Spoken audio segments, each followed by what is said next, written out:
New tonight at 10, classified documents, the center of legal action between the Anchorage Assembly and the municipal attorney, are now publicly revealed. And parents are calling for action against bullying within the Anchorage School District. And we have a live preview tonight about an upcoming rally. And then later, we hear about the second day of the Native Youth Olympics, where athletes competed in broad jump, stick pole, high kick, and one-hand reach this afternoon. And if you like today's weather, there is more in store for most of South Central tomorrow. Your weather forecast, sports, and news start now. You're watching Alaska's news source.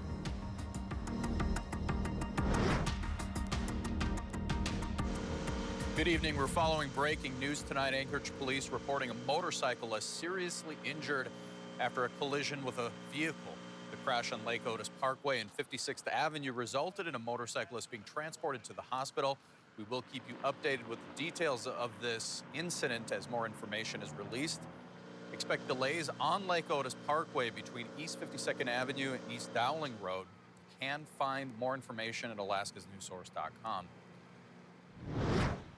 The municipality of Anchorage has released previously classified documents on its plan for the future of the Eklutna Hydroelectric Project, which provides the vast majority of drinking water in Anchorage. The Anchorage Assembly has opposed the draft fish and wildlife program for the project unless the full length of the Eklutna River is restored.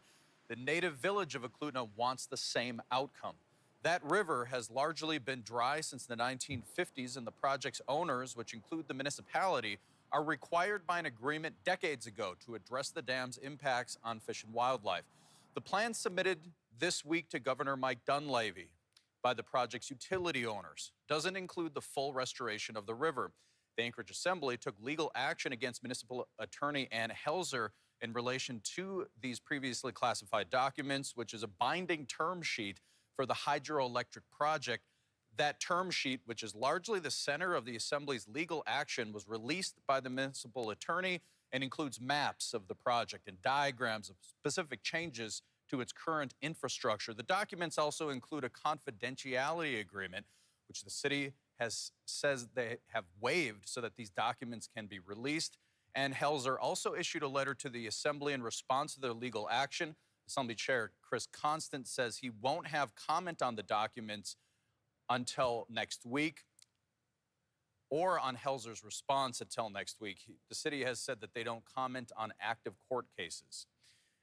In Anchorage, sunny skies and warm temperatures expected to stick around across South Central. That's where we find meteorologist Robert Forget, who conveniently comes back when it's nice outside. Robert?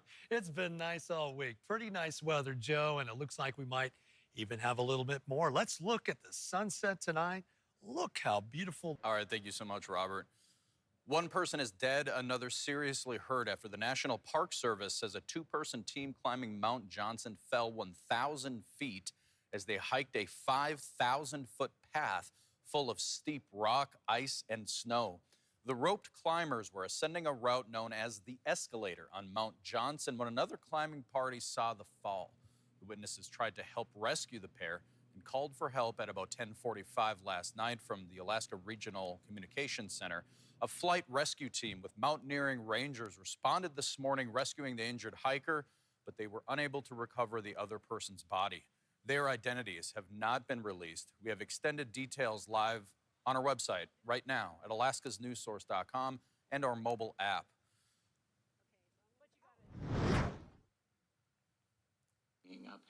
A cold case unanswered for more than 45 years came to an end this morning when the state sentenced the man to 50 years in prison for killing a 16-year-old in 1978.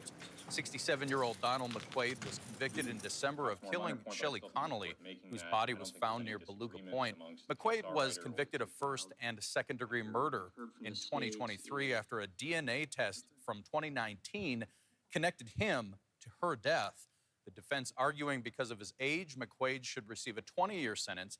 The judge following the prosecution's argument for the longer sentence because of the severity of the crime. Mr. McQuaid drove away that night and lived 45 years knowing what he had done.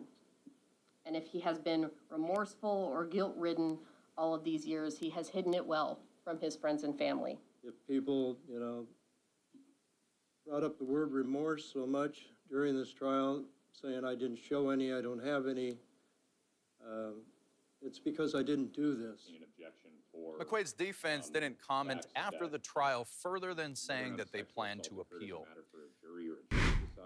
An Anchorage man who police say confessed earlier this month to shooting 2 people in what had been a cold case killing is in court today for the alleged crime from 2009.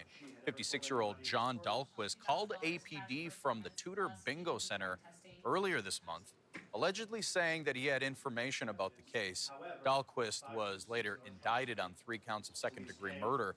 He allegedly told an APD officer that he killed a man at the Inlet Inn on H Street in December of 2009 during a robbery. Police said he told them that he robbed the front desk clerk at gunpoint and shot the clerk along with a bystander later identified as Sang Chung, who was killed during the shooting. The case went cold after efforts to locate a suspect were unsuccessful. Dahlquist was not charged with the robbery or the assault against the clerk who was shot because of the statute of limitations. A man has been arrested on federal charges of assault and interference. David France was removed Monday from a flight to Minneapolis for allegedly appearing intoxicated and using aggressive language towards flight attendants. A woman passenger who had been in the seat next to him reported to authorities in Minneapolis that he had groped her and used obscene language before he was removed from the plane.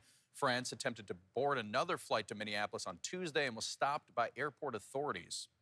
The State House has now passed a bill that includes a social media ban for children younger than 14.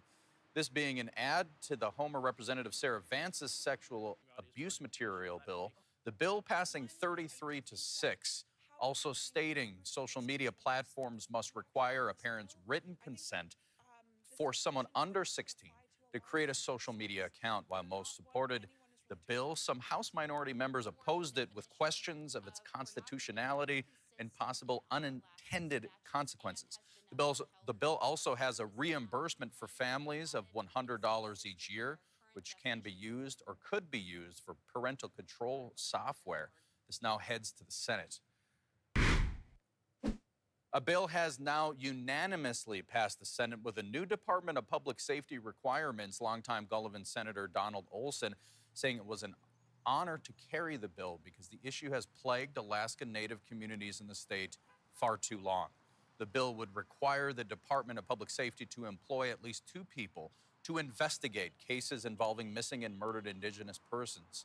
Additionally, it would set up a 9-person review commission, in part tasked with reviewing unresolved cases involving missing and murdered Indigenous persons. And it would also require all law enforcement be culturally trained with an Indigenous coordinator or agency. And tonight we had a chance to speak with Dr. Charlene Uphuck, Executive Director of Data for Indigenous Justice, and Kendra Kloster, Alaska Native Women's Resource Center Co-Director of Law and Policy, about what this bill means for the Alaska Native community. But understand, we need to address the violence that's happening. This is kind of, it's really addressing what's already happened. We need to stop this from happening. We need to ensure that our kids, our women, everybody is going to be safe. And so what are those prevention efforts that we can look at? So this has been an issue that Indigenous communities have been facing for hundreds of years. We say it's a complex issue, but really it's been rooted in colonization and contact. And that systemic violence, though historical, continues still today, right? It's a systemic form of violence that we're still facing today. So it's a huge issue historically and contemporarily. The two say they hope this bill will be passed in the House and signed into law. They emphasize the importance of continuing through with accountability and making sure that the data is accurate and represents everyone that is impacted by injustice. Jason Tulstrup, the creator of the Glen Highway Christmas tree, has died after a dirt biking incident in Arizona. His family lighting the tree yesterday in his memory. In a post on the Glen Highway Christmas tree Facebook page, his wife says the family will continue the tradition of lighting the tree between Thanksgiving and the end of the year. He was known for shedding a little light during Alaska's darkest days. Welcome back. Concerned parents of the Anchorage School District students are uniting for change as the incidence of bullying rises. A collective call to action is echoing throughout the community. And this weekend, a gathering of dedicated parents and community members will amplify a powerful voice advocating for the implementation of effective solutions that support and uplift underrepresented children. To talk about this weekend's SOS rally is Assemblymember George Martinez and Jasmine Smith. Thank you so much for stopping by the studio tonight. Tell us a little bit about this rally that's scheduled for tomorrow. Well, just like you said, it was prompted by a lot of things that are happening in the community right now with our youth, not just in the schools, but in the community as well. And we wanted to be collective as parents and community leaders and come together and say, we know that we have problems, but what can we do to be supportive and then work on solutions together? What are some of the things that you've heard about happening or that you've seen happen that motivated you to host this rally?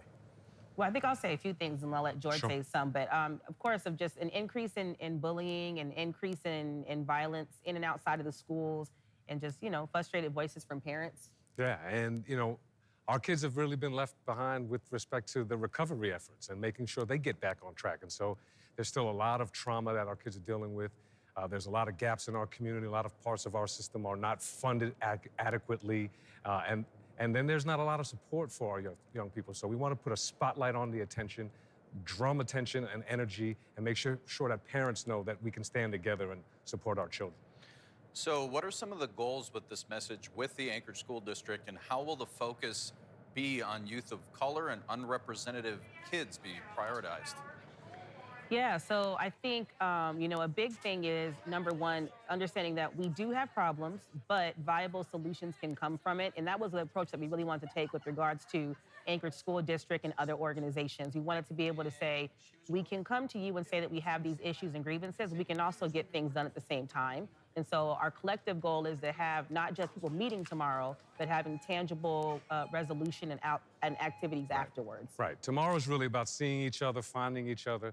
But, the Anchorage School District has the most diversity in the country and the most diverse high schools. And my son is one of the high school students as well. And so we want to make sure that the diversity of solutions is also present because the cultural relevancy for our children matters. Now, one of the things that I heard one of the school board members say a few weeks ago about at least what's contributing to the increase of bullying is everybody been cooped at home during COVID-19. And what else do you see as contributing to that increase? Yeah, I'll jump in on that. Yes, absolutely. From the pandemic, and that's what I focused on, that recovery effort. We talk economic recovery, but the investment in our young people has to catch up to that recovery as well. And so you're dealing with a lot of trauma. You're dealing with a lot of social isolation. And you're also dealing with a lot of programs for the youth that are understaffed and don't have the adequate resources that they need. So it's all really about drawing attention, letting our children know that we're here, we see them, we hear them, and letting other parents know that we can stand together and work with the school district and others. Thank you so much for coming in tonight. You Thank can you. join George and Jasmine tomorrow outside of ASD's headquarters at about 1 in the afternoon. Thank you so much for doing this on your Friday night. Thank you. Thank you.